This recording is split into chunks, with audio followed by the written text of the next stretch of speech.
Hello students, this video lecture is on Analysis and Design of Algorithms for BE 5th semester CSE student by Ms. Neelam Sharma, Assistant Professor, Bharati College of Engineering and Technology, दुर्ग। इसके previous video lecture में हमने all pair shortest path problem पढ़ा था।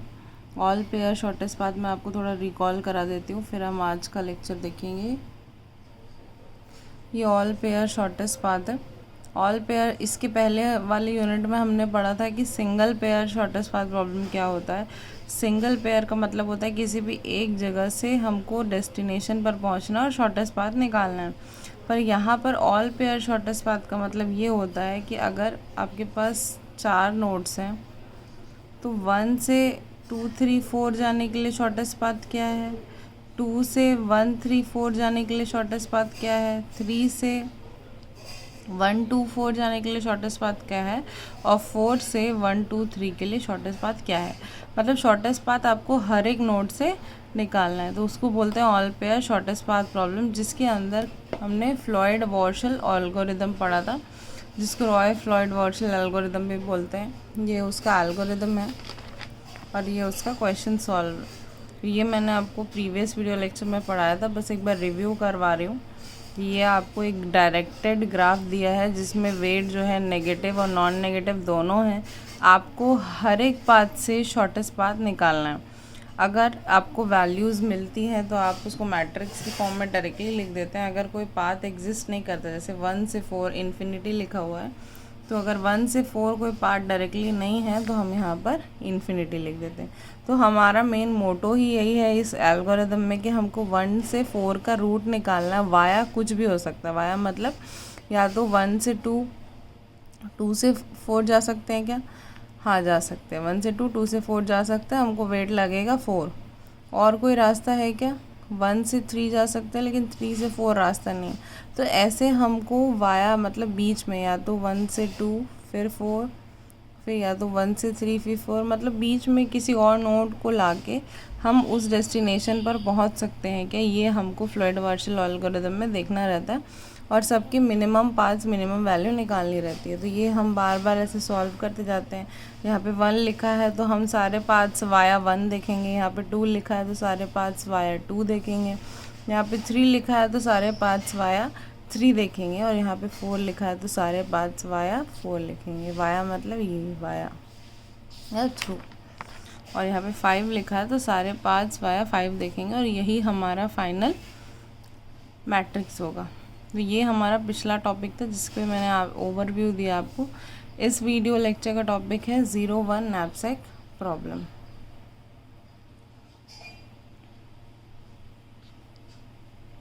इसके पहले भी हमने knapsack problem पढ़ा है, पर ये डायनेमिक प्रोग्रामिंग का नैपसैक प्रॉब्लम है। इसके पहले जो हमने नैपसैक पढ़ा था, सिर्फ नैपसैक प्रॉब्लम, वो ग्रीडी एल्गोरिदम का नैपसैक प्रॉब्लम था।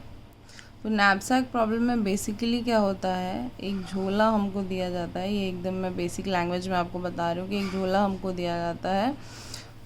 उस पे हमको कुछ चीज़ों के वेट दिए जाते हैं और उनके प्रॉफिट दिए जाते हैं कुछ ऑब्जेक्ट्स के।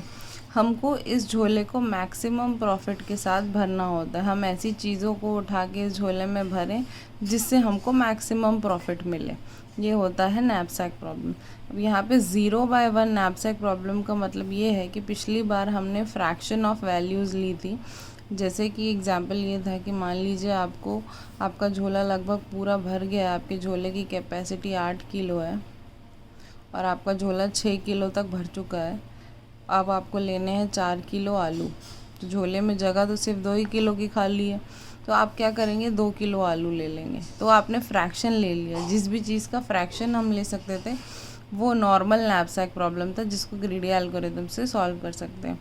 अब ये जो 0/1 नैपसैक प्रॉब्लम है, इसका ये मतलब होता है कि या तो हम उस चीज़ को पूरा लेंगे या तो हम चीज़ को नहीं लेंगे। जैसे कि अगर हम कंप्यूटर ख़रीदने जाते हैं तो अगर हमारे पास एक कार्टून है, झोले में तो नहीं खरीदेंगे, एक कार्टून है, एक बॉक्स है, उसमें हमने कंप्यूटर के सारे सामान रखे, सीपीयू रखा, मॉनिटर रखा, कीबोर्ड रखा, माउस रखा, ऐसे हमने सोचा। लेकिन हमारा मॉनिटर जो है वो थोड़ा सा बड़ा हो गया, तो या तो वो मॉनिटर आएगा या तो नहीं आएगा। हम ऐसा तो नहीं है कि आधा तोड़ दिए मॉनिटर को और लेके आ गए। तो वही 0/1 नैपसैक प्रॉब्लम होता है कि या तो कोई चीज़ उस बैग के अंदर आएगी तो हम उसको 1 लेंगे, और अगर नहीं आएगी तो हम उसको 0 लेंगे। और कुल मिला के हमको करना ये है कि हमको मैक्सिमम प्रॉफिट वाले ऑब्जेक्ट्स को ही कंसिडर करना है ताकि कोई नुकसान हमको ना हो। 0/1 knapsack problem cannot be solved by greedy strategy because it is unable to fill the knapsack to capacity, and the empty space lowers the effective value per pound of the load, and we must compare the solution to the sub-problem in which the item is included with the solution to the sub-problem in which the item is excluded before we can make the choice. So 0/1 knapsack problem जो है वो greedy algorithm से solve नहीं हो सकता था, क्योंकि उसमें जो है नैपसैक को फिल करने की कैपेसिटी जो है वो नहीं थी। अब ये जो 0/1 नैपसैक प्रॉब्लम में होता क्या है, ईच आइटम इज टेकन और नॉट टेकन, जो मैंने अभी आपको बताया कि या तो किसी आइटम को लिया जाएगा या तो किसी आइटम को नहीं लिया जाएगा। Can not take a fractional amount of an item or take an item more than once. हम फ्रैक्शनल अमाउंट ऑफ आइटम नहीं ले सकते, ना ही किसी एक आइटम को 2 बार कंसिडर कर सकते हैं। Objects are not divisible here, either we take so that is 1 and not take that is 0। Object जो है वो डिविजिबल नहीं है, मतलब फ्रैक्शन में नहीं ले सकते। या तो अगर जब भी हम किसी ऑब्जेक्ट को कंसिडर करते हैं, हमारे पास जैसे 4 ऑब्जेक्ट्स हैं 1 2 3 4, अगर मैं 1 को लेती हूँ अपने झोले में कार्टून में तो हम इसके लिए 1 लिखेंगे। अगर 2 को मैं नहीं लेती तो इसके लिए 0, 3 को नहीं लेती तो इसके लिए 0, और अगर 4 को लेती हूँ तो इसके लिए 1। In this case profit should be maximum. 2 to the power 4 solutions are time complexity at this O, big O of 2 to the power n। तो ये थ्योरी थी नैपसैक 0/1 नैपसैक प्रॉब्लम की यूजिंग डायनामिक प्रोग्रामिंग। अब इसका question solve करते हैं। ये question दिया हुआ है जिसमें P जो है प्रॉफिट है 1 2 5 6, W जो है वेट है 2 3 4 5, P profit, W weight. Maximum capacity जो है हमारे नैपसैक की या झोले की वो है 8, और ऑब्जेक्ट्स जो है हमको गिवन वो है 4, इसलिए n की वैल्यू यहाँ पर 4 लिखी हुई है। तो पहले जो हम इससे पहले नैपसैक प्रॉब्लम बनाए थे उसमें Pi/Wi किया था और उसमें फ्रैक्शन वैल्यूज़ को हम कंसिडर करते थे, पर यहाँ जो है वो सॉल्व करने का तरीका थोड़ा दूसरा है। हम एक टेबल बनाएंगे, यहाँ पे मैंने ऑलरेडी बनाया हुआ है। हम एक टेबल बनाएंगे। सबसे पहले यहाँ पे देखिए ये कितना 8 है, तो यहाँ पे 0 से लेके 8 तक हम यहाँ पे नंबर्स लिख देंगे, क्योंकि हमारा मैक्सिमम वैल्यू क्या है 8। हमारे पास ऑब्जेक्ट्स कितने हैं 4, तो यहाँ पे 1 2 3 4, ये 0 जो है वो कॉमनली हमने लिया हुआ है।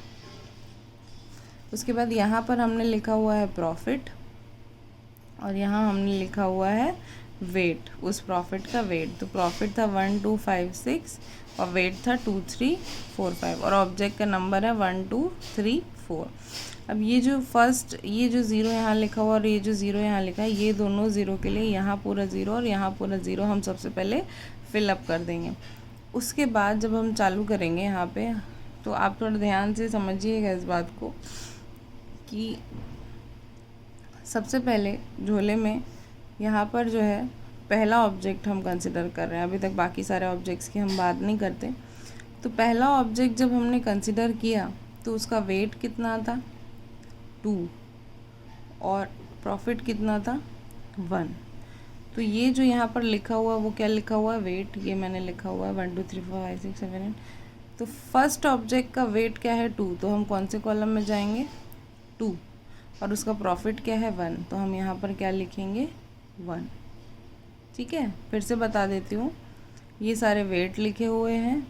पहला ऑब्जेक्ट जब हमने कंसिडर किया अपने झोले के लिए, तो पहला ऑब्जेक्ट का वेट था 2, तो वेट कहाँ लिखा हुआ है यहाँ ऊपर में, तो उस 2 पे गए और उसका प्रॉफिट कितना था 1, तो हम यहाँ पे जो एंटर करेंगे वो उसका प्रॉफिट होगा, तो हमने यहाँ पर क्या लिख दिया 1।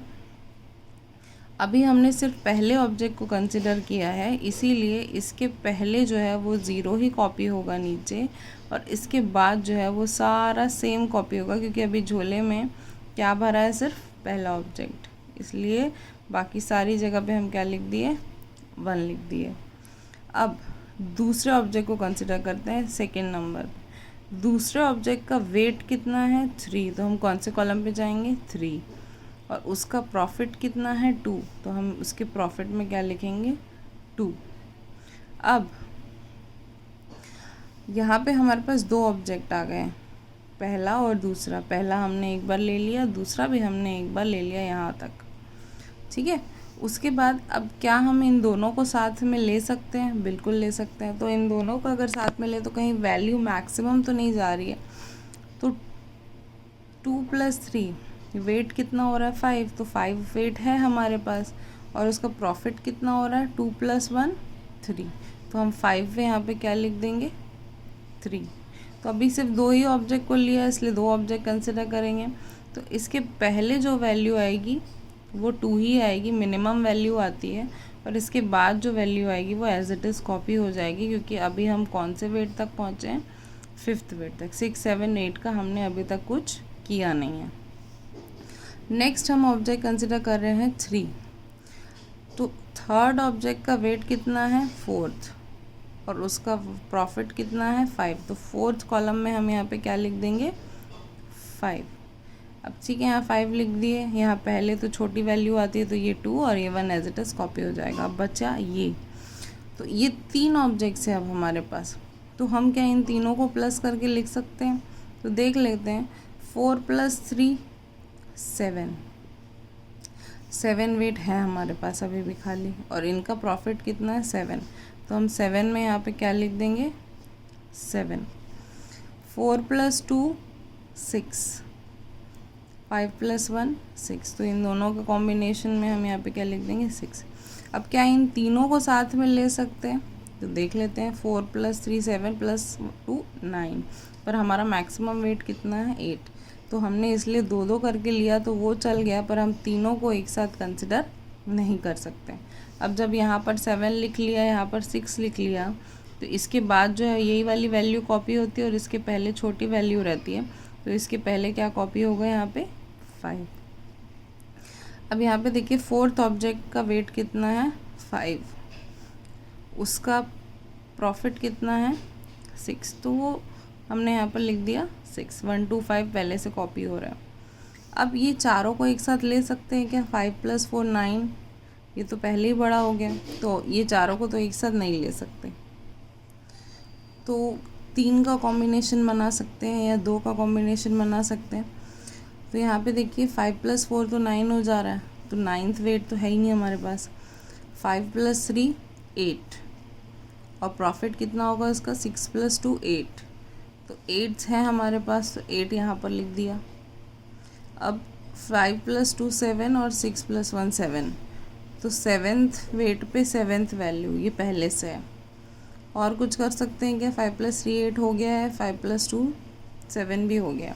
यहाँ पे 7, यहाँ पे 8, बाकी जो वैल्यूज़ हैं ऊपर से कॉपी होंगे, तो ये भी 6 रहेगा। 5th वेट पे 6 आया था, कैसे? यहाँ पे 3 + ये जो ऊपर जो 6 आया था, ये इसके थ्रू आया था। ये 4th ऑब्जेक्ट का जो वेट था 5, उसका वेट प्रॉफिट था 6, बाकी हमने एज इट इज़ कॉपी किया। तो ये हमारा बन गया चार्ट। अब इसके थ्रू हम निकालेंगे कि कौन से ऑब्जेक्ट को लेना है और कौन से ऑब्जेक्ट को नहीं लेना। तो उसका तरीका ये है कि स्टार्ट विथ मैक्सिमम प्रॉफिट। तो मैक्सिमम प्रॉफिट हमारा क्या है 8। अब ये 8 हमको किसकी वजह से मिला? जो मैक्सिमम प्रॉफिट है वो किसकी वजह से मिला?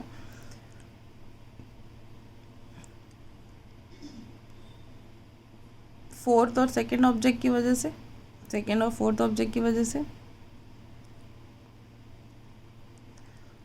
8 मिला, इसीलिए हम फोर्थ ऑब्जेक्ट को कंसिडर करेंगे। क्या क्यों करेंगे? क्या ये 8 हमको इससे पहले मिला था कहीं पर? नहीं। तो ये 8 किसकी वजह से आया? फोर्थ ऑब्जेक्ट की वजह से, इसलिए हमने यहाँ पे क्या लिखा? फोर्थ ऑब्जेक्ट के लिए 1, मतलब हम फोर्थ ऑब्जेक्ट को लेंगे। अब फोर्थ ऑब्जेक्ट का प्रॉफिट कितना है 6, तो अब हमारे पास झोले में कितनी जगह बची 2। 8 हमारा मैक्सिमम प्रॉफिट था, मैक्सिमम वैल्यू थी, मैक्सिमम प्रॉफिट फोर्थ ऑब्जेक्ट का 6 था, तो 8 माइनस 6 2। अब हम जो ऑब्जेक्ट कंसिडर कर सकते हैं वो 2 है सीधा। तो अब 2 के लिए देखते हैं, 2 यहाँ भी है, 2 यहाँ भी है, 2 यहाँ भी है। तो ये जो 2 है हमको किसकी वजह से मिला? फोर्थ थर्ड ऑब्जेक्ट की वजह से। तो थर्ड ऑब्जेक्ट को ले सकते हैं क्या? नहीं, थर्ड ऑब्जेक्ट की वजह से नहीं मिला, मतलब वो सिंगल लाइन पे आना चाहिए। यहाँ पर 2 देखिए, सेकेंड ऑब्जेक्ट की वजह से हमको ये 2 मिला है यहाँ पर, क्योंकि हमारा मिनिमम प्रॉफिट जो बचा है वो 2 है, और ये 2 हमको किसकी वजह से मिला? सेकेंड ऑब्जेक्ट की वजह से। तो इसलिए हम सेकेंड ऑब्जेक्ट को भी कंसिडर करेंगे। जिसको नहीं कंसिडर करेंगे वो है x1 और x3। ये जो है ऑब्जेक्ट्स है 1 2 3 4, हमको 4 ऑब्जेक्ट्स दिए गए थे, जिसमें हम 2 और 4 को अपने झोले में लेंगे और 3 और 1 को झोले में नहीं लेंगे। ये टेबल बनने के बाद हमको मैक्सिमम प्रॉफिट से स्टार्ट करना है, और वो जो मैक्सिमम प्रॉफिट है हमको किस ऑब्जेक्ट की वजह से मिला है वो देखना, और उसके लिए हम 1 लिखेंगे। और अगर उस ऑब्जेक्ट की वजह से नहीं मिला तो हमको ऊपर ऊपर टेबल में सर्च करते चले जाना है। जो ये नैपसैक प्रॉब्लम था, अगर आपको इसमें डाउट होगा तो आप मुझे पर्सनली पूछ सकते हैं। Thank you.